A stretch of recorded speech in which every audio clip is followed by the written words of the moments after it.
चलिए, तो अब आज हम लोग टाइप 7 स्टार्ट करेंगे। 103 नंबर तक क्वेश्चन उम्मीद करते हैं कि आपको बहुत बढ़िया से समझ में भी आ गया होगा और आप प्रैक्टिस भी कर रहे होंगे, है ना। चलिए आते हैं हम लोग टाइप 7 पे। टाइप 7 में हम लोगों को देखना क्या है उसको समझ लीजिए आप।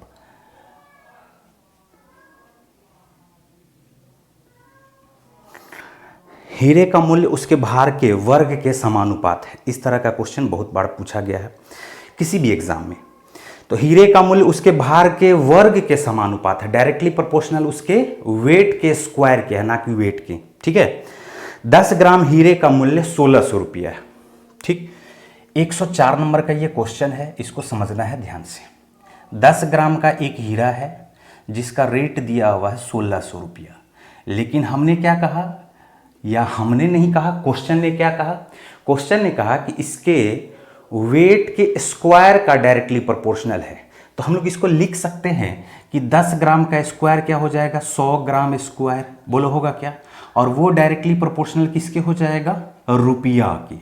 तो हम लोग बोल सकते हैं कि 1 ग्राम स्क्वायर का डायरेक्टली प्रोपोर्शनल क्या हो जाएगा, 16 रुपया। दोनों तरफ 100 से डिवाइड कर दो, है ना। तो 1 ग्राम स्क्वायर 16 रुपया के डायरेक्टली प्रोपोर्शनल होगा।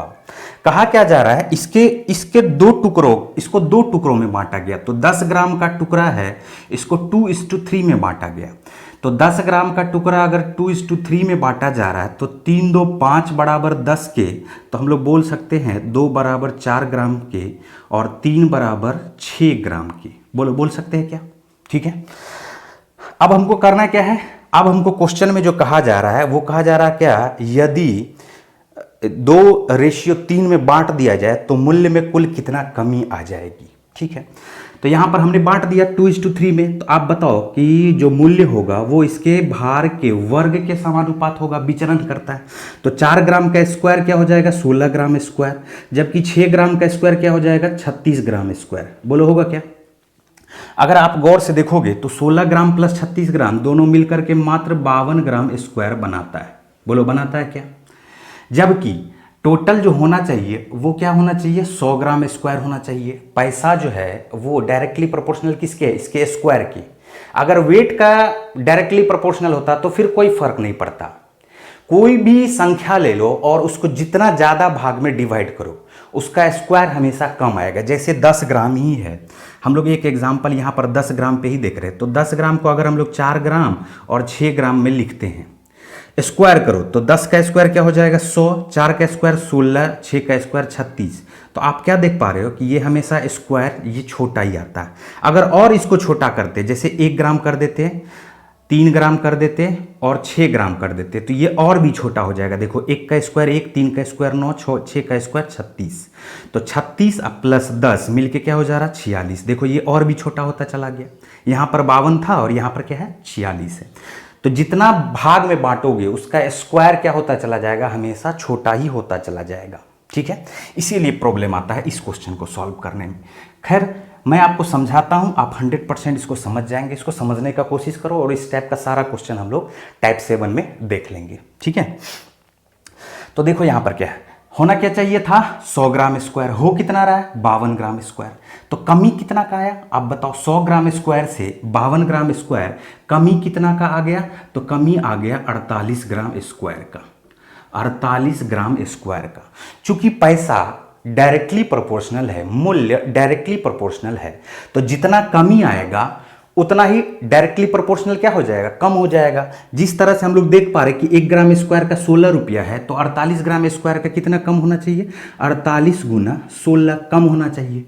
तो रुपया में कितना का कमी आ गया, 48 गुना 16 का। तो हम लोग इसको मल्टीप्लाई कर सकते हैं। 48 गुना 16, 16 को 50 से मल्टीप्लाई करोगे 800 आ जाएगा। ठीक है, और 16 दूनी 32 घटा दोगे तो आंसर आपका क्या आ जाएगा, 768 रुपया। कैलकुलेशन भी आपका फास्ट होना चाहिए। समझ में आ रहा क्या। तो कमी कितने रुपया का हो गया, 768 रुपये का कमी हो गया। तो ये था टाइप 7 का पहला ही नंबर का क्वेश्चन। टोटल का हमारा 104 नंबर का क्वेश्चन। हम लोग धीरे धीरे बढ़ते हैं और समझने का इसको कोशिश करते हैं, इस टाइप के सारे क्वेश्चंस को। ठीक है, आते हैं हम लोग 105 नंबर के क्वेश्चन को देखते हैं। 105 नंबर का भी क्वेश्चन देखो क्या दिया हुआ है। हीरे का एक, मैं एक बार इसको पढ़ देता हूं बढ़िया से, आप पहले समझ लो कि हीरे का एक टुकड़े का मूल्य उसके भार के वर्ग के अनुसार परिवर्तित होता है। लैंग्वेज ये बार बार चेंज कर रहा है। जैसे वहां पर डायरेक्टली प्रोपोर्शनल दे दिया था, यहां पर दे दिया क्या, भार के वर्ग के अनुसार परिवर्तित होता है। ये भी वही सेंस रखता है, ठीक। तदनुसार यदि 5184 रुपया मूल्य का एक हीरा 3 टुकड़ों में काटा जाए और उसके भार का अनुपात 1:2:3 हो तो इस प्रकार काटने से हुई हानि ज्ञात करें। तो यहां पर हुआ क्या, इसको समझने का कोशिश करो, ठीक है। इस हीरे के टुकड़े को किस रेशियो में काटा गया, 1:2:3 के रेशियो में काटा गया, ठीक। लेकिन यहां पर इस बार टोटल उसका वेट दिया हुआ नहीं है, तो हम लोग क्या करते हैं, जो इसका रेशियो है उसी को लेकर के चलते हैं। जैसे 3 2 5 5 1 6 मान के चलते हैं क्या कि ये 6 ग्राम है, तो 6 ग्राम को ही काटा जा सकता है ना 1:2:3 में। सम ऑफ टर्म्स ऑफ रेशियो बराबर क्या हो जाता है, टोटल हो जाता है। बोलो होता है क्या। तो हम लोग बोल सकते हैं अगर ये 6 ग्राम का हीरा होगा तो इसको कैसे काटा गया होगा, 1:2:3 में। आप सोच रहे होंगे कि सर 6 ग्राम ही क्यों माने, 12 ग्राम मान सकते हैं। तो 12 ग्राम भी मान सकते हो, 12 ग्राम इसको कर दो, ये अगर दुगुना हो जाएगा तो ये भी तो दुगुना हो जाएगा ना। समझ में आ रहा क्या। तो इसलिए उससे कोई फर्क नहीं पड़ेगा कि 12 ग्राम मान लो, लेकिन मानना क्या पड़ेगा, ये जो टोटल है उसका मल्टीपल को ही मानना पड़ेगा। 3 2 5 5 1 6 6 12 24 18 कुछ भी आप ले सकते हो जो 6 का मल्टीपल है, ठीक है। ये कहा क्या जा रहा है कि ये मान के चलते कि 6 ग्राम का हीरा है और 5184 रुपया इसका रेट है, लेकिन चूंकि इसके भार के वर्ग के समानुपात है तो हम लोग 6 ग्राम को स्क्वायर करेंगे तो ये क्या हो जाएगा 36 ग्राम स्क्वायर, और ये डायरेक्टली प्रोपोर्शनल हो जाएगा 5184 रुपये के, ठीक है। तो आप यहां पर पहले निकाल लो कि 1 ग्राम स्क्वायर डायरेक्टली प्रोपोर्शनल किसके हो जाएगा 5184, और इसको डिवाइड कर दोगे किससे 36 से।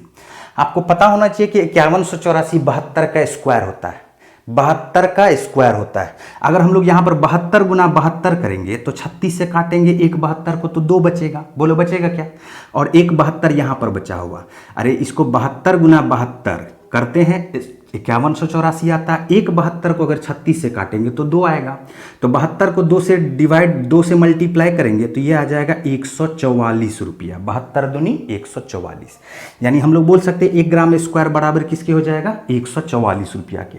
अब ये जो टुकड़ा में काटा हुआ इसका भी तो स्क्वायर करना पड़ेगा, तो 1 का स्क्वायर करोगे 1 आएगा, 2 का स्क्वायर करोगे 4 आएगा, 3 का स्क्वायर करोगे 9 आएगा। अगर आप गौर से देखोगे तो 9 4 13 13 1 14, यहां पर सबको अगर ऐड करके आप देखोगे तो ये 14 ग्राम स्क्वायर का हीरा हमको मिल रहा है। तो जहां मिलना चाहिए था 36 ग्राम स्क्वायर वहां मिल रहा मात्र 14 ग्राम स्क्वायर।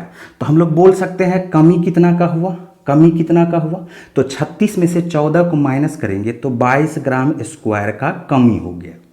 जब 1 ग्राम स्क्वायर 144 के बराबर होता है तो 22 ग्राम स्क्वायर डायरेक्टली प्रोपोर्शनल किसके हो जाएगा 144 गुना 22 के। आप इसको मल्टीप्लाई कर सकते हो, 144 को 2 से मल्टीप्लाई करते हैं तो ये देखो 144 को पहले 2 से मल्टीप्लाई करो 288 गुना बच जाएगा 11। अभी 11 से गुना करने के लिए तो आपको आना ही चाहिए, हमने सिखाया भी है पहले भी। तो ये हो जाएगा 8 8 8 16, 1 बच गया, 8 2 10 1 11, फिर 1 बच गया 2 1 3। तो हम लोग लिख सकते हैं आंसर 3168 रुपया के बराबर में कमी हो गया। क्लियर। चलिए बढ़ते हैं फिर हम लोग नेक्स्ट क्वेश्चन की तरफ। 106 नंबर का क्वेश्चन, 106 नंबर का भी क्वेश्चन देखो वही है, हीरे का कीमत भार के वर्ग के साथ सीधा विचरण करता। देखो लैंग्वेज तीनों क्वेश्चन में अलग अलग दिया गया, लेकिन सेंस क्या निकल के सामने आता है, सेम, ठीक है, समानुपात का, डायरेक्टली प्रोपोर्शनल का, ठीक। एक हीरे के टुकड़े को 4 टुकड़ों में बांटा गया, इन टुकड़ों के भारों को 1:2:3:4 के रेशियो में बांटा गया, ठीक है। यदि मूल्य में कुल कमी 35,000 रुपये की है तो मूल हीरे का मूल्य ज्ञात करें। इस बार कमी ही दे दिया, ठीक है। देखो यहां पर 106 नंबर का क्वेश्चन है, एक हीरे के टुकड़े को 4 रेशियो में बांटा गया, 1:2:3:4 के रेशियो में। यहां भी चूंकि वेट नहीं दिया हुआ है तो हम लोग टोटल किसको मानेंगे, सम ऑफ टर्म्स ऑफ रेशियो को, यानी 4 3 7 2 9 1 10 को। बोलो मानेंगे क्या। मान के चलते हैं कि ये 10 ग्राम का हीरा है और इसको 1:2:3:4 के रेशियो में बांट दिया गया, लेकिन ये मूल हीरा है। बोलो है क्या, अगर इसका स्क्वायर करेंगे तो ये क्या हो जाएगा 100 ग्राम स्क्वायर, ठीक है। अगर इसका स्क्वायर करेंगे तो ये 1 होगा, 2 का स्क्वायर करेंगे 4 होगा, 3 का स्क्वायर करेंगे 9 होगा, 4 का स्क्वायर करेंगे 16 होगा, ठीक। यहां पर देखो ये 100 ग्राम स्क्वायर हो गया। अगर इसका स्क्वायर किए तो 1, 4, 9 और 16 आया। सभी को अगर आप ऐड करोगे 9, 4, 13, 1, 14, 16 को ऐड करते हैं तो ये आपका आ जाता है 30 ग्राम स्क्वायर। तो ये अगर 100 ग्राम स्क्वायर था तो ये क्या था 30 ग्राम स्क्वायर। तो आप क्या बोल सकते हो कि कमी कितना का हो गया? तो आप बोल सकते हो कि कमी हो गया 70 ग्राम स्क्वायर का कमी हो गया। बोलो, ठीक। और रुपया के रूप में क्या दिया हुआ है 35,000 रुपया। तो जितना कमी हुआ है वो 70 ग्राम स्क्वायर है और रुपया के रूप में है 35,000 रुपया का कमी हो गया। तो इस बार लिखेंगे 70 ग्राम स्क्वायर बराबर 35,000 के, तो 1 ग्राम स्क्वायर बराबर क्या हो जाएगा? अगर काटोगे इसको तो ये 500 रुपया के बराबर हो जाएगा। बोलो होगा क्या? और क्वेश्चन में क्या कहा जा रहा है कि मूल हीरे का रेट आप ज्ञात करें। तो यहां भी हम लोग क्या करेंगे, इसके स्क्वायर को ही लेकर के चलेंगे। तो जब 1 ग्राम स्क्वायर डायरेक्टली प्रोपोर्शनल है 500 रुपया के, तो 100 ग्राम स्क्वायर डायरेक्टली प्रोपोर्शनल हो जाएगा 50,000 रुपया के।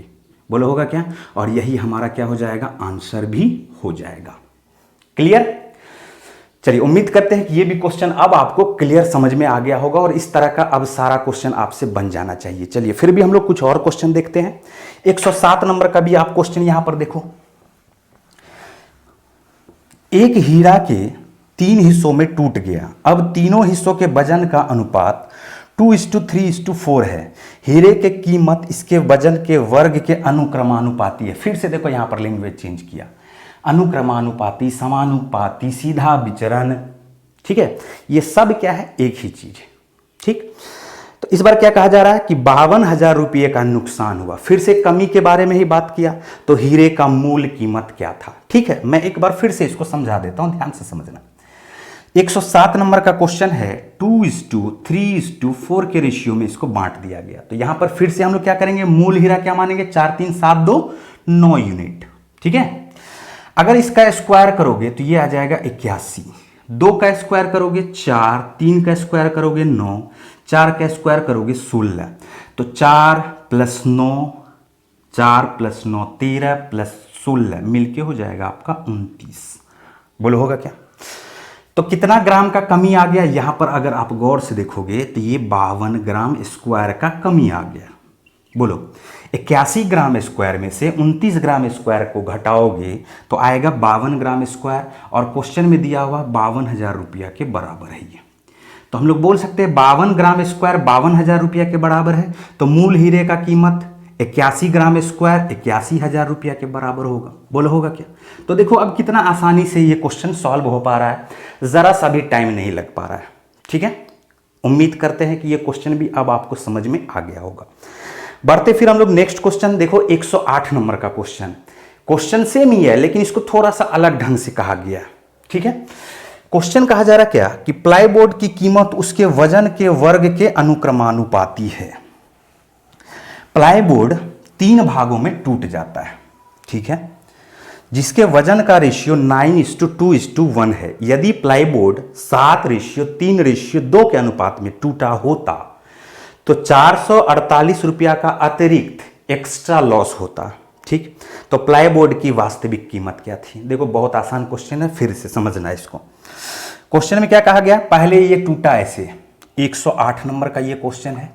पहले ये टूटा 9:2:1 के रेशियो में, ठीक। फिर से ये टूटा 7:3:2 के रेशियो में, ठीक है। पहले टूटा 9:2:1 के रेशियो में, फिर से ये टूटा 7:3:2 के रेशियो में।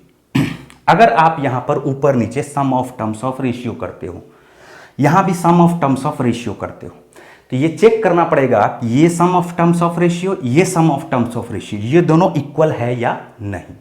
तो 9, 2, 11, 1, 12, 7, 3, 10, 2, 12। तो यहां भी टोटल और यहां भी टोटल, ये दोनों क्या है, सेम है। अगर सेम नहीं रहता तो क्या करते, रेशियो को बैलेंस करते, ठीक। चलो, तो सम ऑफ टर्म्स ऑफ रेशियो क्या आ जा रहा है, 12 आ जा रहा है। तो हम लोग बोल सकते हैं मूल जो हीरा होगा वो 12 ग्राम स्क्वायर के बराबर, 12 ग्राम के बराबर होगा, ठीक है। 12 ग्राम का अगर स्क्वायर करते हैं तो ये आ जाएगा 144 ग्राम स्क्वायर, ठीक। यहां पर अब स्क्वायर करो तो 9 का स्क्वायर करोगे ये 81 आएगा, 2 का स्क्वायर करोगे 4 आएगा, 1 का स्क्वायर करोगे 1 आएगा। तो 81 + 4 + 1 टोटल आपका यहां पर क्या हो जाता है 86 ग्राम स्क्वायर। 7 का स्क्वायर करते हैं तो 49 आ जाता है, 3 का स्क्वायर करते हैं 9 आ जाता है, 2 का स्क्वायर करते हैं 4 आ जाता है। अगर हम लोग इसको ऐड करेंगे तो ये आ जाएगा टोटल 62 ग्राम स्क्वायर। बोलो आएगा क्या? 81 4 85 1 86, 49 और 9 58, 58 4 62। तो यहां पर आप देखो कि जो मूल रूप से 144 ग्राम स्क्वायर होना चाहिए, अगर पहली बार टूटा तो ये 86 ग्राम स्क्वायर हुआ, और जब दूसरी बार टूटा तो ये 62 ग्राम स्क्वायर हुआ। तो लॉस, एक्स्ट्रा लॉस, यहां से तो लॉस हो ही रहा है, यहां से भी लॉस हो रहा है। तो पहले हो रहा था 86, यहां से लॉस हुआ, अब एक्स्ट्रा लॉस कितना हो रहा है? तो आप गौर से देखो कि एक्स्ट्रा लॉस कितना हुआ, जिसको हम लोग अतिरिक्त हानि बोल रहे हैं, क्वेश्चन में जो दिया हुआ है एक्स्ट्रा लॉस। तो एक्स्ट्रा लॉस हो गया 86 से अगर 62 को माइनस करोगे तो ये आ जाएगा 24 ग्राम स्क्वायर की। और क्वेश्चन में क्या दिया हुआ? 448 रुपया के बराबर लॉस हुआ। तो 24 ग्राम स्क्वायर बराबर 448 ग्राम, 448 रुपया, ठीक है, 448 ही है ना, ठीक है। तो 24 बराबर 448, तो मूल हीरे का रेट क्या है? तो 144। तो 24 को अगर 6 गुना करोगे तो 24 को 6 गुना करने पे 144 आएगा, तो 448 को भी आप 6 गुना कर दो, तो 448 गुना क्या हो गया ये 6, ठीक है। अब इसको मल्टीप्लाई कर लो, डायरेक्ट भी मल्टीप्लाई कर सकते हैं, 8 6 के 48, 6 चौका 24, 8 2 बच गया, 6 चौका 24, 2 26। तो हम लोग बोल सकते हैं कि मूल हीरे का जो रेट होगा वो क्या होगा 2688 रुपया, ठीक है। चलिए अब उम्मीद करते हैं कि टाइप 7 आपको एकदम क्लियर समझ में आ गया होगा, ठीक है। अब हम लोग देखेंगे टाइप 8, ठीक है, टाइप नंबर 8। देखो टाइप नंबर 8 के बारे में यहाँ पर हम लोग देखेंगे कि सारा मिसलेनियस क्वेश्चन होगा, बहुत सारा क्वेश्चन का एक आपको समूह मिलेगा जो कि पिछले सारे टाइप में आपने जो सीखा है, ठीक है। 109 नंबर का आप क्वेश्चन देखो, एक टाइप ही पूरा था इस पे, पिछले वर्ष के अपेक्षा सामने वाले वर्ष, नए वर्ष में किस तरह से वृद्धि होता है, ठीक है। चलो हम फिर भी यहाँ पर 109 नंबर क्वेश्चन को देखते हैं। 109 नंबर का जो क्वेश्चन दिया हुआ है, 1 वर्ष पहले लक्ष्मण और गोपाल का वेतन 3:5 था। तो 1 वर्ष पहले लक्ष्मण और गोपाल का वेतन का रेशियो दिया हुआ 3:5। ये कब है? लास्ट ईयर, ठीक है, 1 वर्ष पहले। अभी प्रेजेंट ईयर में इसका जो वेतन का वृद्धि हुआ है वो देखो दिया हुआ है कि उन दोनों का वेतन पिछले वर्ष की अपेक्षा 2:3 एंड 4:5 में क्रमशः बढ़ी। तो वर्तमान में उसके वेतन का योग 4300 रुपया है। तो लक्ष्मण का वर्तमान वेतन क्या है? इस तरह का क्वेश्चन हमने आपको पिछले क्लास में भी बताया था। तो किस तरह से बढ़ा? 2:3। तो 2 पिछले साल था, अब 3 हो गया। तो प्रेजेंट ईयर में आने के लिए जो लास्ट ईयर था 3, अब बढ़ा है 2:3, यानी हम लोग बोल सकते हैं 2:3 जो ये बढ़ा है, तो अगले वर्ष कितना गुना बढ़ गया? अगर यहाँ पर आप 1 रखोगे तो ये 3/2 गुना बढ़ गया। बोलो, तो हम लोग क्या करते हैं 3/2 से इसको मल्टीप्लाई कर देते हैं, ठीक है। और गोपाल का वेतन बढ़ा है 4:5, तो 4:5 बढ़ा है, इसका मतलब 5/4 गुना हो गया। ये पिछले टाइप में भी हमने आपको बताया था, ठीक। अब यहाँ से क्या करते हैं, इसको सॉल्व करते हैं। ये देखो क्या हो जाएगा, 2 दूनी 4, 2 उठ के इधर आएगा, 3 तिया 9 दूनी 18, 5 पचे 25। तो वर्तमान वेतन क्या सब हो गया? वर्तमान वेतन 18:25 हो गया। और टोटल यहाँ पर क्या रिप्रेजेंट कर रहा है? 43। और 43 इज इक्वल टू हम लोग बोल सकते हैं 4300 के बराबर, ठीक है। तो यहाँ से आपको क्या आ गया, 1 रिप्रेजेंट कर देगा 100 को, और जैसे ही 1 रिप्रेजेंट करा 100 को, तो लक्ष्मण का वर्तमान वेतन 18 यूनिट है, तो 18 यूनिट रिप्रेजेंट करेगा 1800 रुपया को। बोलो करेगा क्या? और 25 यूनिट रिप्रेजेंट करेगा 2500 रुपया को। अब जिसका भी वर्तमान वेतन पूछा है, लक्ष्मण का वर्तमान वेतन पूछा है तो 1800 आ जाएगा, और गोपाल का वर्तमान वेतन पूछा है तो 2500 आ जाएगा। अब आप सोच रहे होंगे कि पिछले साल कैसे लेके जाएंगे इसको। अगर लास्ट ईयर का पूछता तो देखो, जैसे ये 3/2 गुना हुआ, 3/2 गुना हुआ, तो क्या करेंगे, लास्ट ईयर लेके जाएंगे तो इसको उल्टा गुना कर देंगे, रिवर्स मल्टीप्लाई कर देंगे, यानी 2/3 से मल्टीप्लाई कर देंगे। 1800 को 2/3 से मल्टीप्लाई कर देंगे अगर लास्ट ईयर का हमसे ये पूछता तो, ठीक है। और जैसे ही एक का आ गया तो आसानी से दूसरे का भी आ जाएगा। क्लियर है? चलो, इसमें कुछ खास नहीं था, पिछले क्लास में भी हमने आपको यहाँ पर इस तरह का सारा क्वेश्चन आपको करवाया था। ठीक है, चलिए बढ़ते फिर हम लोग नेक्स्ट क्वेश्चन की तरफ। 110 नंबर का क्वेश्चन आप देखिए कि क्या दिया हुआ। 110 नंबर का क्वेश्चन दिया हुआ 19,800 रुपया को ए, बी और सी में इस प्रकार बांटा गया कि ए का हिस्सा बी तथा सी के कुल हिस्से का 2/9 भाग, ठीक है, और बी का हिस्सा ए तथा सी के कुल हिस्से का 3/7 भाग था। तो सी का हिस्सा ज्ञात करो। देखो इसको कैसे बनाते हैं, दो तरीके से मैं आपको समझा रहा हूं, इसको समझने का कोशिश करो। तो ए का हिस्सा, क्वेश्चन जो कहा जा रहा है कि ए का हिस्सा बी तथा सी के हिस्से का, बी तथा सी के कुल हिस्से का 2/9 भाग था। हमने आपको पहले ही क्लास में बताया था ये इक्वल वाला रिलेशन है। तीन रिलेशन होता है, ग्रेटर देन, लेस देन और इक्वल। तो ये जो रिलेशन है ये है इक्वल वाला रिलेशन, ठीक है। और इक्वल वाले में हम लोग क्या करते हैं, न्यूमरेटर को पहले को देते हैं और डिनोमिनेटर बाद वाले को देते हैं। तो 2:2 क्या हो गया, ये 9 हो गया। कितना रुपया बांटा गया, 19,800 रुपया बांटा गया, ठीक है। फिर कहा गया क्या कि बी का हिस्सा ए तथा सी के कुल हिस्से का 3/7 हो गया। फिर से ये इक्वल वाला रिलेशन है। इस बार किस रेशियो में बटा, B:A+C में। किस रेशियो में बटा, 3:7 के रेशियो में। और बटा कितना रुपया, 19,800 रुपया ही तो बटा। बोलो, दो तरीके से क्वेश्चन को सॉल्व कर सकते हैं, इसको समझने का कोशिश करो। अब किसका हिस्सा पूछा, ध्यान से देखो। तो क्वेश्चन पूछा है सी का हिस्सा ज्ञात करें। तो आप करेंगे क्या, यहां पर आप देखो कहीं से भी कुछ किया जा सकता है। ए का हिस्सा आप निकाल लो और A+C का हिस्सा निकाल लो। तो जैसे ए का हिस्सा निकलेगा A+C का हिस्सा निकलेगा, तो A+C में से ए का हिस्सा घटा देंगे तो सी का हिस्सा निकल जाएगा। या B+C का हिस्सा निकाल लो और बी का हिस्सा निकाल लो। B+C में से बी का हिस्सा घटा देंगे तो सी का हिस्सा निकल जाएगा। बोलो निकलेगा क्या? तो पहला तो तरीका ये है। दूसरा तरीका हम लोग बैलेंस करके भी सीखेंगे। देखो समझने का कोशिश करो। 9 2 11 यूनिट रिप्रेजेंट करेगा किसको, 19,800 को, ठीक है। तो अब बताओ कि 1 यूनिट बराबर क्या हो जाएगा, 11 का 11, 11 8 88, 1800। तो 2 बराबर हम लोग निकाल लेते हैं। तो ए का हिस्सा हमारा क्या निकल गया, 18 दूनी 3600। बोलो निकला क्या? ठीक है, यहां तक सही है।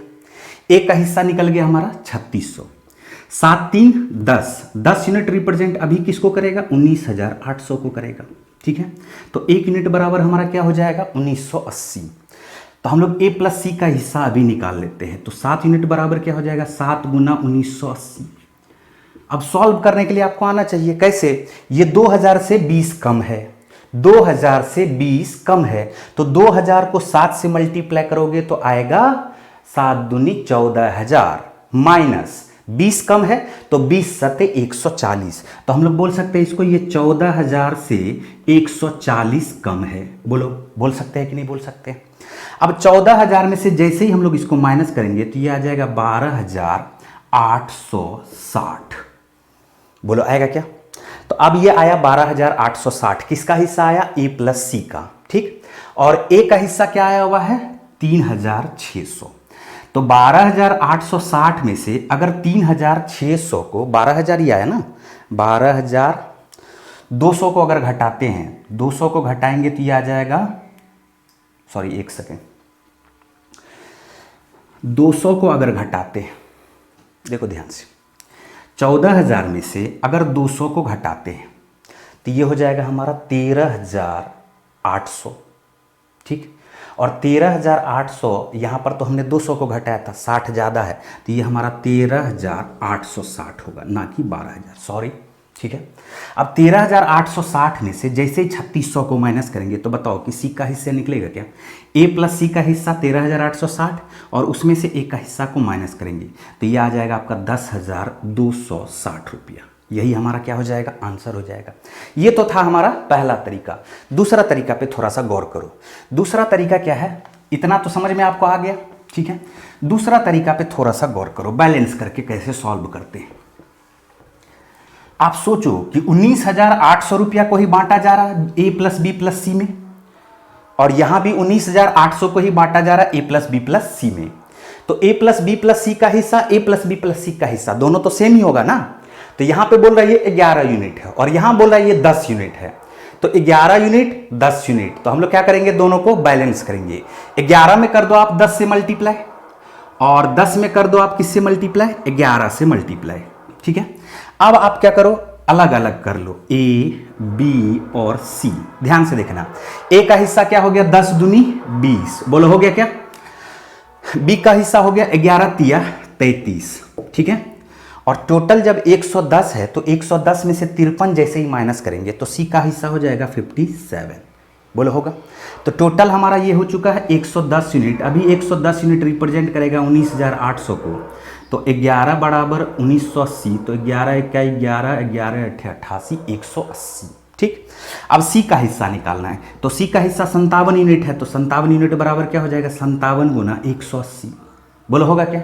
और जैसे ही इसको आप मल्टीप्लाई करोगे तो ये हो जाएगा 10,260 रुपया। यही आपका आंसर हो जाएगा। क्लियर हो पा रहा है क्या, दोनों तरीका आपको समझ में आ गया। बढ़ेंगे नेक्स्ट क्वेश्चन पे आते हैं और 111 नंबर के क्वेश्चन को देखते हैं। देखो ध्यान से, कहा जा रहा है एक आदमी अपना सारा धन अपने पुत्र पुत्री पत्नी और रसोइया में बांट देता है। वह आधा धन पुत्र और पुत्री में 4:7 में बांटता है और शेष धन पत्नी और रसोइया में बांट देता है।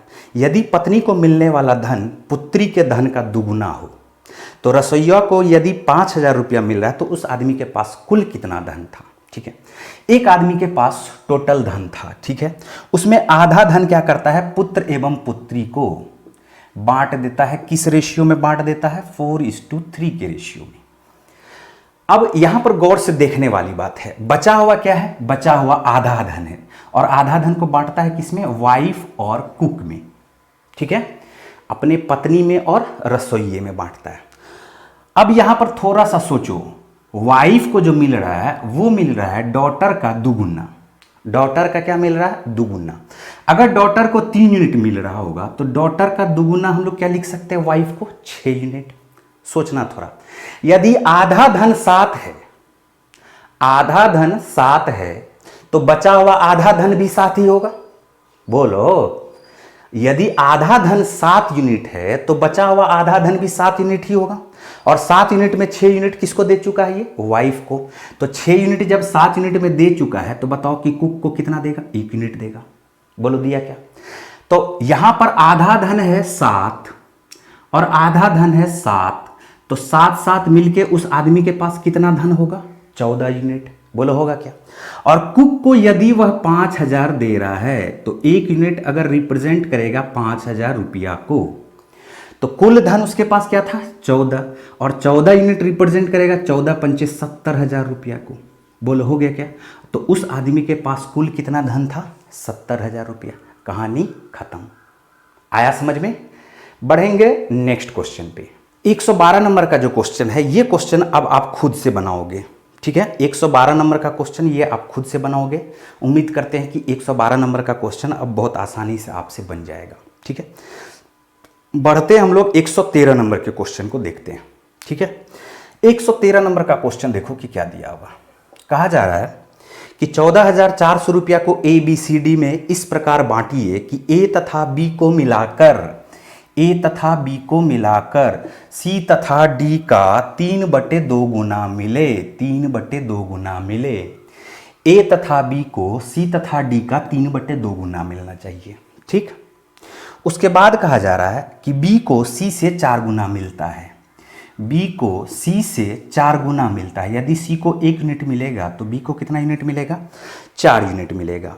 जबकि सी को डी के अपेक्षा 3/2 गुना मिल रहा है। सी को, एक सेकेंड, यहां पर जो कहा जा रहा है 14,400 रुपया को ABCD में इस प्रकार बांटिए कि ए तथा बी को मिलाकर सी तथा डी का तिगुना मिले। तिगुना, 3/2 गुना नहीं, तिगुना। ठीक है, सी को डी का 3/2 गुना मिले। यहां पर 3/2 का जिक्र कर रहा है। ठीक है, और क्वेश्चन कहा जा रहा है तो बताना है अब ए का हिस्सा क्या है। सोचो थोड़ा भाई, यहां पर सिर्फ बैलेंस का खेल है। तो इस जगह से इस रेशियो के बीच कोई रिश्ता आपको नजर आ रहा है क्या, कोई नहीं। बी यहां अकेला है जबकि बी ए के साथ है। सी यहां अकेला है जबकि सी डी के साथ है। ठीक है, और इस रेशियो के बीच एक रिश्ता नजर आ रहा है, C 1 है तो C यहां पर क्या नजर आ रहा है आपको, 3 नजर आ रहा है। ठीक है, ठीक है, इतना तो कर सकते हैं, इस दोनों को बैलेंस कर सकते हैं। सी यहाँ पर 1 है, सी यहाँ पर 3 है, तो क्या हम लोग सी यहाँ पर जो 1 था उसको 3 गुना करेंगे तो बी को भी 3 गुना करना पड़ जाएगा। बोलो करना पड़ जाएगा क्या? अब बी रेशियो सी क्या हो गया? 12:3 हो गया, और सी रेशियो डी क्या हो गया? 3:2 हो गया। हो गया, तो 3 यहां भी है, 3 यहां भी है, ये दोनों रेशियो क्या हो चुका है? बैलेंस हो चुका है। अब आते हैं इसके साथ, तो C प्लस डी यहां पर 1 यूनिट नजर आ रहा है, जबकि C प्लस डी यहां पर 5 यूनिट नजर आ रहा है। तो इस 5 को अगर हम लोग 1 से मल्टीप्लाई कर दें तो दोनों में मल्टीप्लाई करना पड़ेगा। बोलो करना पड़ेगा क्या? तो C प्लस डी भी 5 और A प्लस डी हो गया 15, A प्लस बी हो गया 15, ठीक, और B क्या हो गया? 12। ये सारा रेशियो बैलेंस हो चुका है। अब हम लोग क्या करेंगे? सबको अलग अलग लिख सकते हैं। देखिए A, B, C और D को, ठीक है। तो C और D यहां पर दिया हुआ 3:2 और B भी यहां पर आ चुका है 12। बोलो आ चुका है क्या? अब A प्लस बी मिलके है 15 और B उसमें से है 12, तो बताओ A का हिस्सा क्या हो जाएगा? 15 में से 12 घटाएंगे तो 3 हो जाएगा, ठीक। टोटल क्या हो चुका है देख लो, 3 3 6 2 8 प्लस 12 मिलके हमारा हो चुका 20 यूनिट, और 20 यूनिट रिप्रेजेंट करेगा 14,400 को, क्योंकि टोटल रुपया कितना बांटा जा रहा है? 14,400। क्वेश्चन कहा जा रहा है क्या? ए का हिस्सा ज्ञात करें, तो ए का हिस्सा हम लोग ज्ञात करते हैं। तो 20 बराबर 14,400, तो 20 हम लोग इसको डिवाइड कर लेते, 2 से 2 सते 14, 2 दूनी 4, यानी 1 यूनिट बराबर क्या हो गया? 720 के। बोलो हो गया। तो ए क्या हो गया? 3 यूनिट। तो 3 यूनिट को किससे मल्टीप्लाई कर देंगे? 720 से। 3 को 720 से जैसे ही मल्टीप्लाई करेंगे तो हमारा जो आंसर आ जाएगा वो क्या आ जाएगा? 2160 रुपया। क्लियर हो पा रहा क्या? कुछ नहीं है, सिर्फ बैलेंस ऑफ रेशियो का खेल है। क्लियर? चलिए बढ़ते फिर नेक्स्ट क्वेश्चन पे, 114 नंबर का क्वेश्चन। 114 नंबर का क्वेश्चन देखिए कि क्या दिया हुआ। 114 नंबर के क्वेश्चन को समझना है, और इस तरह का बहुत सारा क्वेश्चन आपको यहां पर आगे भी दिया हुआ है, ठीक है। तो कहा जा रहा है क्या? ए बी सी के इनकम का रेशियो 7:9:12 है, उनके खर्चों का रेशियो 8:9:15 है। ए का बचत ए के कुल आय का 1/4 है, तो ए बी सी के बचत का अनुपात ज्ञात करें। दो तरह से मैं समझाता हूं इस क्वेश्चन को, ठीक है, और बढ़िया से समझाता हूं। कोशिश कीजिएगा कि 115 116 इसी पे निर्भर है, 117 नंबर भी इसी तरह का है, ठीक है। चलिए तो 114 नंबर का समझते हैं। ए बी और सी कि इनकम का रेशियो दिया हुआ, क्या रेशियो दिया हुआ? 7:9:12, ठीक है। ए के खर्चे का रेशियो दिया हुआ है, एक्सपेंडिचर का रेशियो दिया हुआ 8:9:15, ठीक है। यहां पर देखो, इनकम में से अगर एक्सपेंडिचर को माइनस करेंगे तो सेविंग आएगा। बोलो आएगा क्या? इनकम में से एक्सपेंडिचर को माइनस करेंगे तो सेविंग आएगा।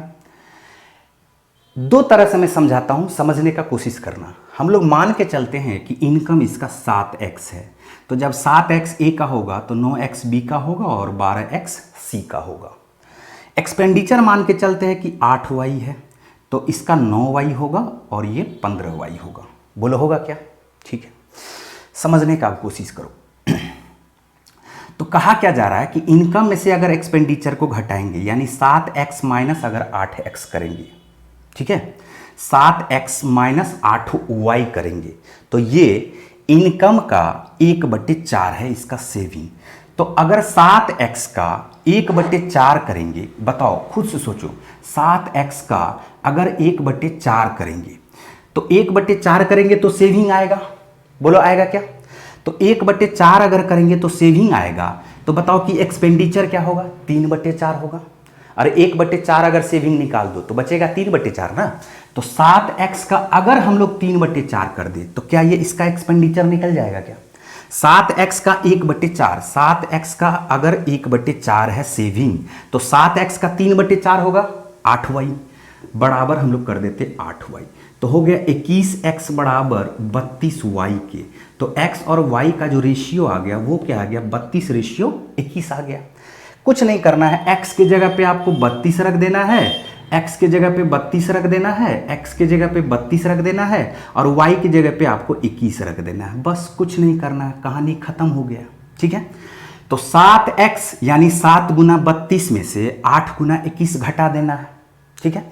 तो 7 गुना 32 में से 8 गुना 21 घटा देते हैं, तो 32 सत्ते क्या हो जाएगा, देखो 30 सत्ते 210 और 7 दूनी 14 तो 224 और 21 अठे क्या हो जाएगा 168। 224 में से 168 को माइनस करेंगे तो 56 आ जाएगा। बोलो आएगा क्या? ठीक है। 9 गुना 32 में से 9 गुना अगर 21 को घटाते हैं तो 11 में 99 आ जाता। क्यों? 9 9 हो गया कॉमन और 32 में से 21 घटा दिए तो 11।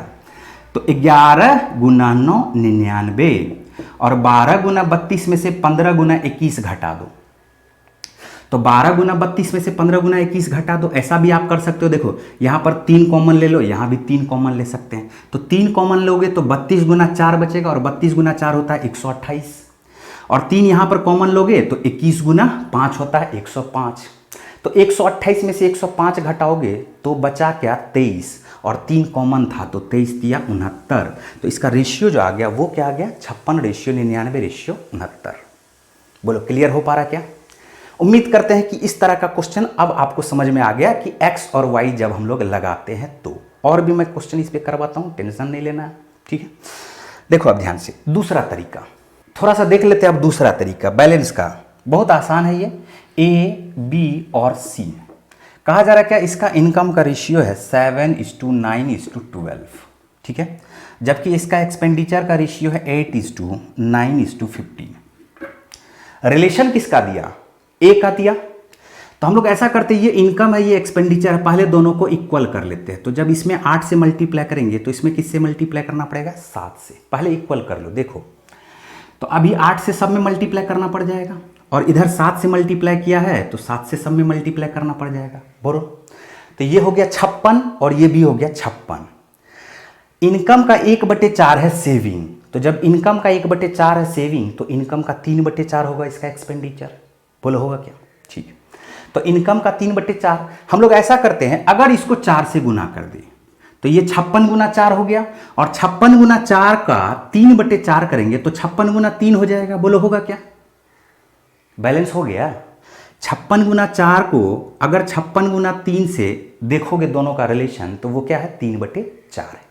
तो हमारा जो बैलेंस करने का तरीका है वो कैसे हो गया, सेविंग के बारे में तो कुछ दिया हुआ ही नहीं है, तो कुछ दिया हुआ नहीं है तो उसको हम लोग कुछ कर भी नहीं सकते हैं। बोलो कर सकते हैं क्या? कुछ तो दिया रहता तभी तो हम लोग इसका रिलेशन निकालते ना। तो 56 पहले हमने क्या किया, दोनों को इक्वल किया। अब इसको 4 गुना कर दिया और इसको 3 गुना कर दिया। तो देखो 56 गुना 4 का 3/4 क्या हो जाएगा 56 गुना 3 हो जाएगा। और 56 गुना 4 में से अगर इसमें अगर 4 से मल्टीप्लाई हुआ तो इसके साथ जो भी रेशियो है सब में 4 से मल्टीप्लाई होगा और इसमें अगर 3 से मल्टीप्लाई हुआ तो इस सब में 3 से मल्टीप्लाई हो जाएगा। बोलो होगा क्या? ठीक। तो 56 गुना 4 में से 56 गुना 3 को माइनस करेंगे तो 56 आ जाएगा। ये बैलेंस हो चुका है। 9 गुना 32 में से 9 गुना 21 को घटाएंगे तो 9 गुना 11 यानी 99 हो चुका है। और यहाँ पर 3 है और यहाँ से 3 हम लोग कॉमन लेते हैं तो 3 कॉमन लेंगे तो 8 चौका 32, यहाँ पे 4 बचेगा तो 32 चौका 128 और यहाँ पर 3 कॉमन लिया हमने तो 3, ये हो गया 105। तो 3 गुना 128 में से 3 गुना 105 घटाएंगे तो 128 में से 105 घटाने का मतलब है 23 और 3 यहाँ पर कॉमन था तो 23 दिया 69। उम्मीद करते हैं कि अब आपको ये बहुत आसानी से समझ में आ गया होगा। चलिए आते हैं 115 नंबर के क्वेश्चन को देखते हैं। पिछले क्लास में हमने 114 नंबर तक क्वेश्चन कंप्लीट कर रखा था। ABC के इनकम का रेशियो A, B और C के इनकम का रेशियो दिया हुआ है। फिर से देखो यहाँ पर 3:4:5, ठीक है। और इसके एक्सपेंडिचर का रेशियो दिया हुआ, उसके खर्च का रेशियो जो दिया हुआ वो दिया हुआ 4:5:6, ठीक। यहाँ पर क्वेश्चन में देखो पिछले क्वेश्चन की तरह ही यहाँ पर कहा जा रहा है कि सेविंग 1/4 है, इनकम का सेविंग 1/4 है। इनकम का सेविंग 1/4 है। मैं बैलेंस करके डायरेक्ट बताता हूं। जिसका रिलेशन दिया हुआ उसको पहले इक्वल कर लो। यहां पर 3 है, यहां पर 4 है, पहले जानबूझ के इक्वल कर लो। क्यों कर रहे हैं जानबूझ के इक्वल, इसको आप पहले भी समझ चुके हैं, ठीक है। तो हुआ क्या कि यहां पर ये भी हो गया 12 और एक्सपेंडिचर भी आपको दिख रहा है 12, ठीक। लेकिन चूंकि सेविंग इसका 1/4 है तो एक्सपेंडिचर क्या होगा इसका 3/4 होगा, इसके इनकम का 3/4 होगा, एक के इनकम का 3/4 होगा। और हमने इस दोनों को बराबर कर रखा है। तो 3/4 करने का मतलब अगर हम इसमें 4 से मल्टीप्लाई कर दे और इसमें 3 से मल्टीप्लाई कर दे तो खुद बोलो कि 12 गुना 4 का 3/4 12 गुना 3 होगा क्या? ठीक है, हो जाएगा। तो जब 4 से मल्टीप्लाई किया तो फिर से यहाँ पर 4 से मल्टीप्लाई करना पड़ेगा, और जब हमने इसमें 3 से मल्टीप्लाई किया तो इधर भी 3 से मल्टीप्लाई करना पड़ जाएगा। ठीक, क्वेश्चन सॉल्व। 12 गुना 4 में से 12 गुना 3 माइनस करेंगे तो ये 12 ही आ जाएगा। ठीक है, 4 चौका 16 चौका 64 में से 5 तिया 15 तिया 45 को माइनस करेंगे तो 64 में से 45 को माइनस करने पे ये 19 आ जाएगा। ठीक है, और 5 चौका 20 चौका 80 में से 6 तिया 18 तिया 54 माइनस करना है। तो 5 चौका 20 20 चौका 80 80 में से 6 तिया 18 तिया 54। तो जैसे ही आप इसको माइनस करोगे तो ये 26 आ जाएगा। बोलो आएगा क्या? आंसर देखो आ चुका है 12:19:26। 80 में से 50 पहले माइनस करो तो आएगा 30, और 30 में से यहाँ पर 4 और माइनस करो तो आएगा 26। खत्म। बैलेंस करने का यही तरीका। क्लियर? चलिए देखो, सेम इसी तरह का सेम क्वेश्चन आपको दिया हुआ 116 नंबर। तो 116 नंबर का भी क्वेश्चन हम लोग देख लेते हैं। कुछ भी नहीं है, बैलेंस करने का सिर्फ तरीका आपको मालूम होना चाहिए। 116 नंबर का भी क्वेश्चन देखो कि क्या दिया हुआ है। कहा जा रहा क्या कि ABC का इनकम का रेशियो दिया हुआ है। और क्या रेशियो दिया हुआ ABC के इनकम का? 2:3:4 दिया हुआ है। ठीक, इसके खर्च का भी रेशियो दिया हुआ। खर्च का रेशियो क्या दिया हुआ? 3:4:5। ठीक, ए अपनी इनकम का 1/5 बचाता है। यहां पर ध्यान से देखो, इस बार जो सेविंग कहा जा रहा है वो 1/5 है। तो फिर ए का ही रिलेशन दिया हुआ है। हम लोग करते क्या है, इनकम और एक्सपेंडिचर को बराबर कर लेते हैं।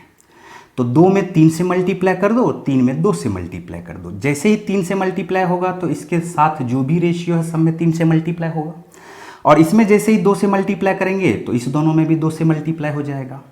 तो अभी ये भी 6 हो गया, ये भी 6 हो गया, लेकिन इसका 1/5 है। तो इसका जब ये 1/5 है तो ये 4/5 हो जाएगा। 4/5 होने का मतलब अगर हम इसमें 5 से मल्टीप्लाई कर दे तो इसमें 4 से मल्टीप्लाई करना पड़ेगा। 6 गुना 5 का 4/5, 6 गुना 4 होता है। बोलो होता है क्या? और जैसे ही 5 से मल्टीप्लाई करेंगे तो सब में 5 से मल्टीप्लाई हो जाएगा, और इधर 4 से मल्टीप्लाई हुआ तो इधर भी ये 4 से मल्टीप्लाई हो जाएगा। ठीक, 6 गुना 5 में से 6 गुना 4 माइनस करेंगे तो 6 ही आ जाएगा। 3 तिया 9 पचे 45 में से 4 चौका 16 दूनी 32 माइनस करेंगे। 45 में से 32 माइनस करेंगे तो 13 आ जाएगा।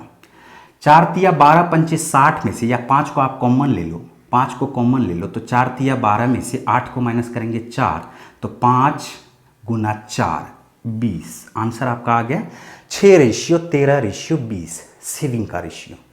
क्लियर हो पा रहा है क्या? XY लगा करके अब आप खुद से भी इसको बना सकते हो। चलो एक और क्वेश्चन है सेम इसी तरह का, उसको भी हम लोग यहां पर डिस्कस कर ही देते हैं। ठीक है, 117 नंबर का जो क्वेश्चन है वो देखो। कहा जा रहा क्या कि A, B और C है। A, B और C है। इसके इनकम का रेशियो दिया हुआ है। इनकम का रेशियो फिर से क्या दिया हुआ है? 3:7:4। ठीक, उसके खर्च का रेशियो दिया हुआ है। खर्च का रेशियो जो दिया हुआ है वो है 4:3:5। इस बार इनकम का जो सेविंग है, ए के इनकम का जो सेविंग है वो है 14.2/7%। 14.2/7% का क्या मतलब होता है बताओ? 14.2/7 का मतलब होता है 1/7, परसेंटेज से फ्रैक्शन कन्वर्जन। ठीक है, जब ये 1/7 होगा सेविंग तो सीधा सा मतलब है कि इनकम का 6/7 होगा एक्सपेंडिचर। रिलेशन दिया हुआ है ए का, तो पहले क्या करेंगे, एक्सपेंडिचर और इनकम दोनों बराबर कर डालेंगे। तो 3 गुना 4 हुआ तो 4 से इधर भी मल्टीप्लाई कर दो, और इसमें 3 गुना हुआ तो 3 से इधर भी मल्टीप्लाई कर दो। अभी तक में ये 12 हो चुका है और ये भी 12 हो चुका है। ठीक है, और 1/7 है इसका सेविंग, तो सीधा सा मतलब है कि 6/7 होगा इसका एक्सपेंडिचर। और जब 6/7 होगा तो 7 से ऊपर में मल्टीप्लाई करो और 6 से एक्सपेंडिचर में मल्टीप्लाई करो। आप सोचो कि 12 गुना 7 का क्या 12 गुना 6 जो है 6/7 नहीं है क्या है। तो जैसे ही 7 से मल्टीप्लाई हुआ इधर भी 7 से, इधर भी 7 से और नीचे में 6 से, तो इधर भी 6 से। तो 12 गुना 7 में से 12 गुना 6 माइनस करेंगे तो 12 ही आएगा। बोलो आएगा क्या? 7 सते 49 और 49 को अगर 4 से मल्टीप्लाई करेंगे तो 196 आएगा।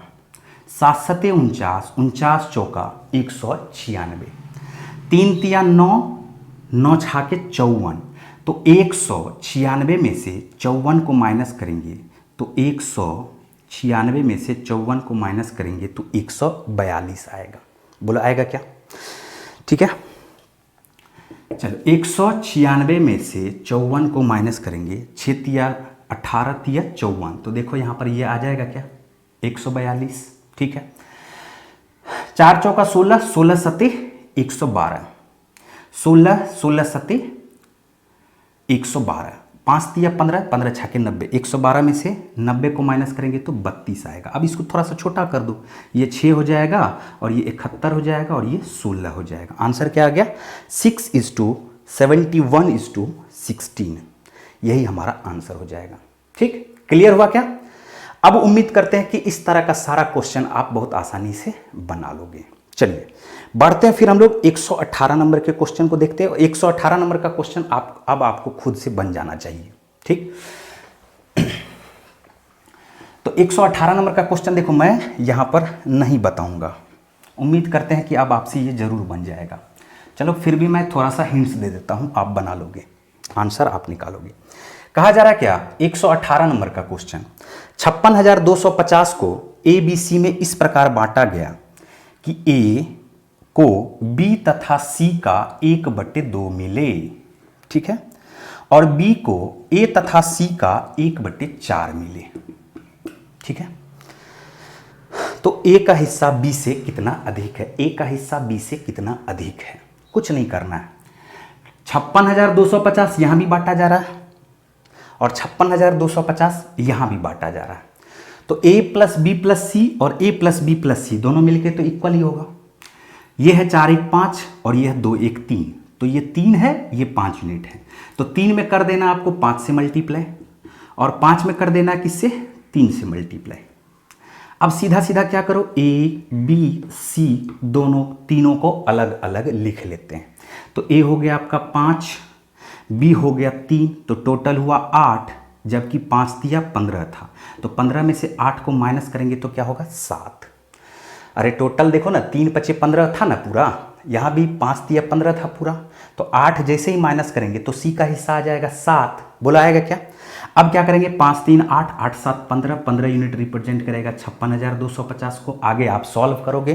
ठीक है, और क्वेश्चन किसका पूछ रहा है? ए का हिस्सा बी से कितना अधिक है, तो बी का हिस्सा ए के हिस्से से 2 यूनिट अधिक है, तो 15 यूनिट बराबर 56,250, 2 यूनिट बराबर, अब आप निकाल लोगे आंसर। क्लियर हो पा रहा है? बढ़े आगे। ठीक, ये क्वेश्चन अब मुझे नहीं बताना था, अब आपको खुद से बना लेना है। चलिए बढ़ते हैं, नेक्स्ट क्वेश्चन पे आते हैं। 119 नंबर,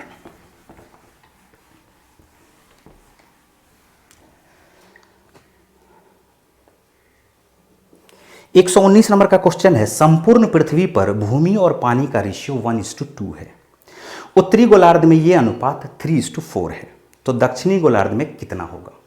देखो बहुत ही आसान सा क्वेश्चन है, बहुत ही सिंपल सा क्वेश्चन है, इसमें बहुत ज़्यादा दिमाग नहीं लगाना। देखो ये पूरा पृथ्वी है, बोला है क्या, इस पृथ्वी को आप आधा आधा कर दो, उत्तरी गोलार्ध और दक्षिणी गोलार्ध। देखो ध्यान से सिर्फ देखना, तो जब ये दोनों मिलेगा, आधा आधा है ना, तो ये और ये दोनों मिलेगा तो ये पूरा पृथ्वी बनाएगा। यहाँ पर लैंड का वाटर से जो रेशियो दिया हुआ है वो दिया हुआ 1:2। ठीक है, उत्तरी गोलार्ध में लैंड का वाटर से रेशियो दिया हुआ 3:4। तो क्वेश्चन पूछ रहा है दक्षिणी गोलार्ध में लैंड एंड वाटर का क्या रेशियो होगा। बहुत आसान सा क्वेश्चन है, समझना सिर्फ। तो ये है 2 1 3 और ये है 4 3 7, ये है 3, ये है 7। पहले इसको बराबर कर लो, तो ये 7 यूनिट है तो दोनों में 3 से मल्टीप्लाई कर दो, और ये 3 यूनिट है तो दोनों में 7 से मल्टीप्लाई कर दो। ठीक, अभी रुको। तो ये 3 तिया 9, ये 4 तिया 12, मिलके 21 हुआ, और ये 7 दूनी 14, 7 21 हुआ। लेकिन ये उत्तरी गोलार्ध है तो इसका ये दुगुना होना चाहिए कि नहीं होना चाहिए? ये उत्तरी गोलार्ध है तो आधा हुआ, तो आधा का पूरा पृथ्वी क्या होगा? दुगुना होगा। तो यहां पर टोटल 21 यूनिट है उत्तरी गोलार्ध में, तो 21 यूनिट का डबल होना चाहिए ये। बोलो, पूरा पृथ्वी उत्तरी गोलार्ध का दुगुना होगा कि नहीं होगा? होगा। ठीक है, अब ये हो गया टोटल 42, ये हो गया 21। तो खुद सोचो कि 42 में 21 उत्तरी गोलार्ध में, तो 21 दक्षिणी गोलार्ध में होगा। 42 में 21 उत्तरी गोलार्ध में, तो दक्षिणी गोलार्ध में कितना होगा? 21 होगा। टोटल लैंड कितना आ गया? 7 दूनी 14, और उत्तरी गोलार्ध में चला गया 3 तिया 9, तो 14 में से 9 को माइनस करेंगे तो लैंड बचेगा 5। बोलो बचेगा क्या? ठीक है, 2 दूनी 4 सते 28, 28 में से 4 तिया 12 को माइनस करेंगे तो बचेगा कितना? 16। अब गौर से देखो, 5 + 16 मिलके क्या 21 हो रहा है क्या? तो यही तो हमारा आंसर हो गया, खत्म।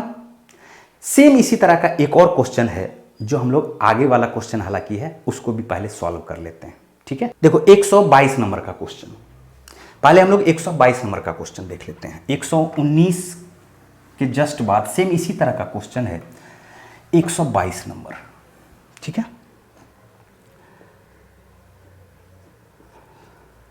122 नंबर का क्वेश्चन है, संपूर्ण पृथ्वी पर जमीन से पानी का रेशियो। सेम ही क्वेश्चन है, इसीलिए मैं पहले इसको बना रहा हूं। संपूर्ण पृथ्वी पर जमीन से पानी का रेशियो दिया हुआ, फिर से 1:2 दिया हुआ।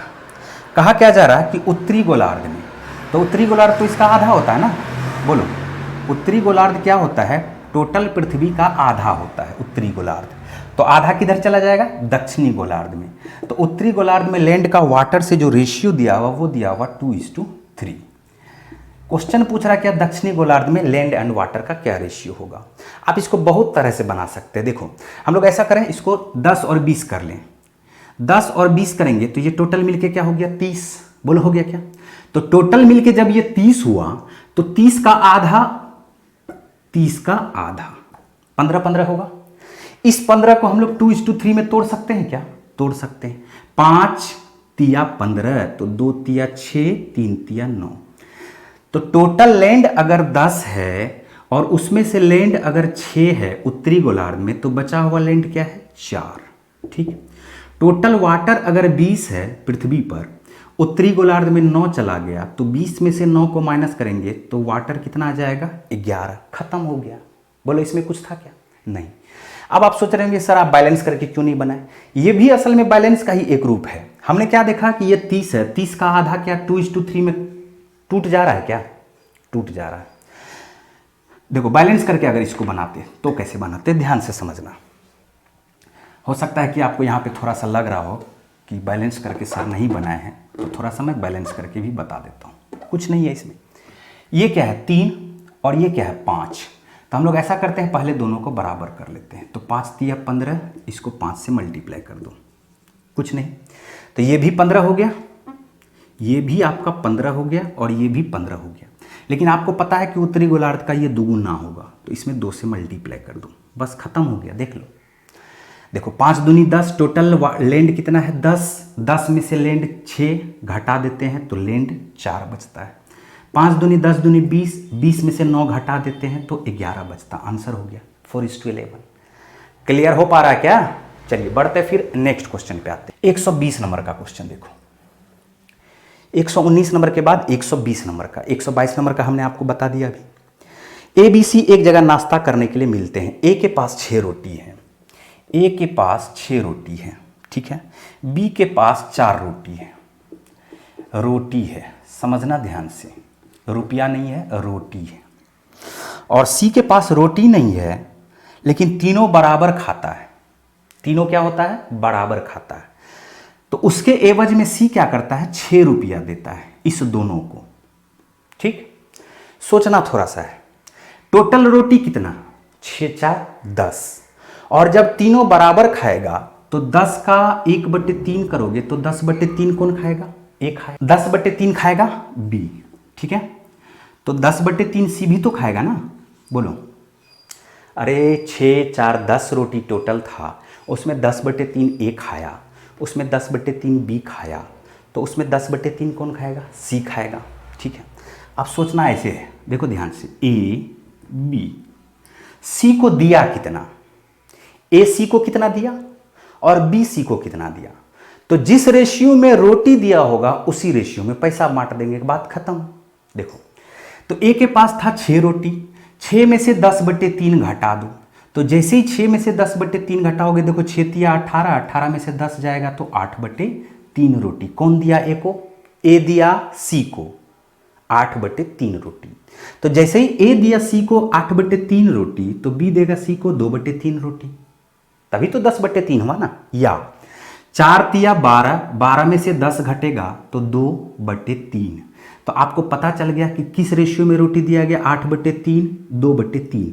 तो देखो 3 3 कट जाएगा, 2 चौका 8। किस रेशियो में रोटी दिया गया? 4:1 के रेशियो में रोटी दिया गया।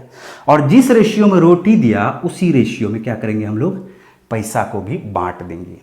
तो 4 1 5 यूनिट बराबर 6, तो 1 यूनिट बराबर क्या हो जाएगा? 6/5। बोलो होगा क्या? तो 4 यूनिट बराबर हो जाएगा 6 पंचे 30 और 30 गुना 4, या आप इसको 1 रुपया 20 पैसा भी बोल सकते हो, 1 रुपया 20 पैसा। 6/5 को हम लोग क्या बोल सकते हैं? 1 रुपया 20 पैसा। तो 4 से मल्टीप्लाई करोगे तो ये आ जाएगा 4 रुपया 80 पैसा। बोला आएगा क्या? और 1 से मल्टीप्लाई करोगे तो 1 रुपया 20 पैसा। तो आपको समझ में आ गया कि 6 रुपया को बांटा जाएगा 4:1 में, तो ए को मिलेगा 4 रुपया 80 पैसा और बी को मिलेगा 1 रुपया 20 पैसा। क्लियर? बढ़े आगे, नेक्स्ट क्वेश्चन 121 नंबर का क्वेश्चन देखो।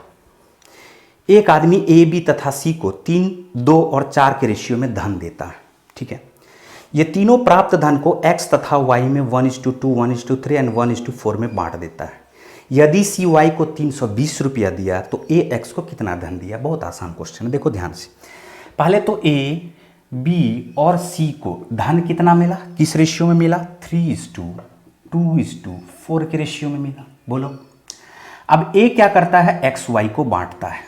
ए बांटता है एक्स वाई को 1:2 के रेशियो में, बी बांटता है एक्स और वाई को 1:3 के रेशियो में, और सी भी बांट देता है एक्स और वाई को किस रेशियो में? 1:4 के रेशियो में।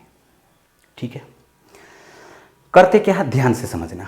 कहा क्या जा रहा है कि सी वाई को 320 रुपया दिया, सी अपना पूरा धन एक्स और वाई को 1:4 में बांटा, जबकि कहा जा रहा है कि सी वाई को 320 रुपया दिया। तो हम लोग बोल सकते हैं 4 यूनिट बराबर 320, तो 1 यूनिट बराबर 80, और जब दोनों को जोड़ दोगे तो 320 + 80 मिलके क्या होता है? 400। ठीक, तो 400 रुपया पूरा का पूरा एक्स वाई को बांट दिया। इसका मतलब सी के पास धन कितना था? 400 रुपया था। बोलो था क्या? सी के पास धन कितना था? टोटल 400 होगा तभी तो टोटल रुपया बांट दिया ना। खत्म। क्वेश्चन का जरा ए एक्स को कितना दिया? तो जब 4 यूनिट बराबर 400 है तो क्या 3 यूनिट बराबर हम लोग 300 बोल सकते हैं क्या? 3 यूनिट बराबर 300, और 300 रुपया को 1:2 में बांटेगा तो 100 रुपया एक्स को मिलेगा और 200 रुपया वाई को मिलेगा। क्वेश्चन पूछ रहा ए एक्स को कितना दिया, तो हम आंसर क्या बोल देंगे? 100 रुपया दिया। खत्म। ठीक, चलिए बढ़ते फिर हम लोग 122 नंबर का क्वेश्चन आपका हो चुका है। आते हैं 123 नंबर का क्वेश्चन देखते हैं। 123 नंबर का क्वेश्चन देखो। 123 नंबर का कहा जा रहा है क्या? पी क्यू आर में, पी क्यू और आर में, ठीक है, 6:19:7 के रेशियो में धन वितरित किया गया। आर क्या करता है? 200 रुपया क्यू को दे देता है। ठीक है, तो अब पी क्यू आर के बीच रेशियो हो गया 3:10:3 का रेशियो। ठीक है, अब आप सोचो कि आर दिया किसको? क्यू को, तो आर का जितना घटा होगा क्यू का उतना ही बढ़ गया होगा।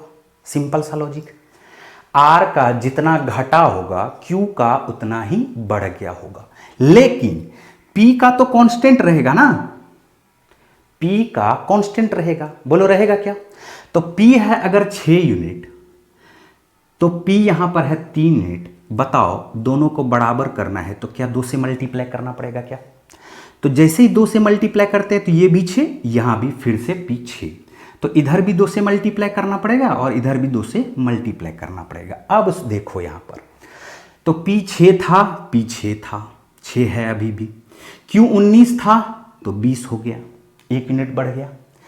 R 7 था तो 6 हो गया, यानी 1 यूनिट घट गया। तो 1 यूनिट घटा तो 1 यूनिट ये बढ़ा, तो यही जो 1 यूनिट घटा बढ़ा है वही है 200 रुपया। तो हम लोग बोल सकते हैं क्या कि 1 यूनिट बराबर 200 रुपया की। क्वेश्चन हमसे जो पूछा जा रहा है कुल राशि कितनी थी, तो भाई कुल राशि देख लो ना, 7 6 13, 13 में 19 को ऐड कर दोगे तो ये हो जाएगा 32। यहाँ भी देख सकते हो, देखो 3 दूनी 6, 6 6 12, 12 और 20 मिलके 32। तो कुल रुपया 32 यूनिट था। जैसे ही बैलेंस करते हैं तो सब बैलेंस हो जाएगा। PQR टोटल मिलके, PQR टोटल मिलके भी बैलेंस हो गया। 32 1 यूनिट बराबर 200 के, तो 32 यूनिट रिप्रेजेंट कर देगा, 32 दूनी 6400 के, आंसर हो गया 6400। खत्म। क्लियर है क्या? चलिए बढ़ते हैं फिर हम लोग नेक्स्ट क्वेश्चन 124 नंबर। 124 नंबर देखो क्या है, बहुत आसान है। कहा जा रहा क्या, किसी बैंक में लिपिक, क्लर्क और ऑफिसर का जो आय का रेशियो था वो क्या था, 3:5। ठीक है। प्रत्येक लिपिक ने अपने आय का 2% दान किया, यानी 3 का 2% दान कर दिया। ठीक। और कहा क्या जा रहा, प्रत्येक अधिकारी ने 3% दान कर दिया, तो 5 का 3% दान कर दिया। ठीक है। यदि प्रत्येक अधिकारी ने उस कोष में 210 रुपया जमा कराया, 210 रुपया जमा कराया, ठीक है, तो बताए प्रत्येक लिपिक का वेतन कितना था। देखो क्वेश्चन पे ध्यान दो, क्लर्क और ऑफिसर का वेतन का रेशियो 3:5 है। क्लर्क 2% दान किया, लेकिन दान के बारे में पूछा ही नहीं, तो यहां तक हम लोग आएंगे ही नहीं। बोलो आएंगे क्या? नहीं आएंगे। क्वेश्चन में कहा जा रहा है क्या कि ऑफिसर ने अपने वेतन का 3% दान दिया, यानी 210। ठीक। तो क्लर्क का वेतन ज्ञात करें। क्लर्क का वेतन कितना यूनिट है, बोलो 3 यूनिट है। तो 5 गुना 3%, हमें जरूरत किसका है, 3 का है, क्योंकि 3 यूनिट बराबर निकालेंगे आंसर आ जाएगा। तो 3 यूनिट को रख दो आप, 3 यूनिट का रखो, और 5% का मतलब होता है 1/20, और 1/20 का मतलब होता है 20 उस तरफ जाएगा, तो 210 को किससे मल्टीप्लाई कर देंगे, 1/20 उल्टेगा तो 20/1 हो जाएगा।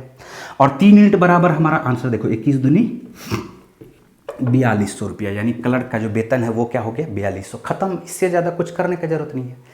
दान के बारे में पूछता तो अभी क्या करते, 3 का 2% निकाल लेते हैं।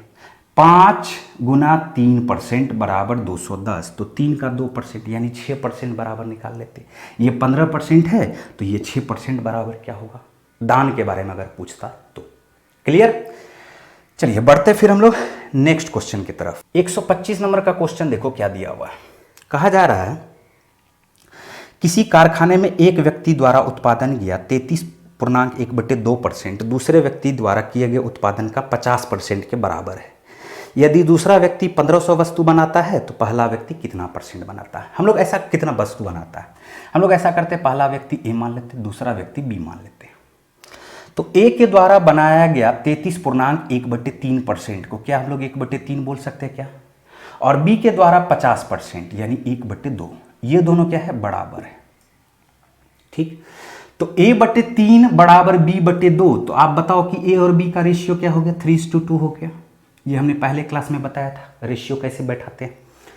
अब क्वेश्चन देखो कितना आसान हो गया है। बी के द्वारा टोटल 1500 वस्तु बनाया गया, तो 2 यूनिट बराबर 1500, 1 यूनिट बराबर 750, तो 3 यूनिट बराबर क्या हो जाएगा, 2250। 750 का 3 गुना कर दोगे तो आ जाएगा 2250। आंसर हो गया। खत्म। आ रहा समझ में?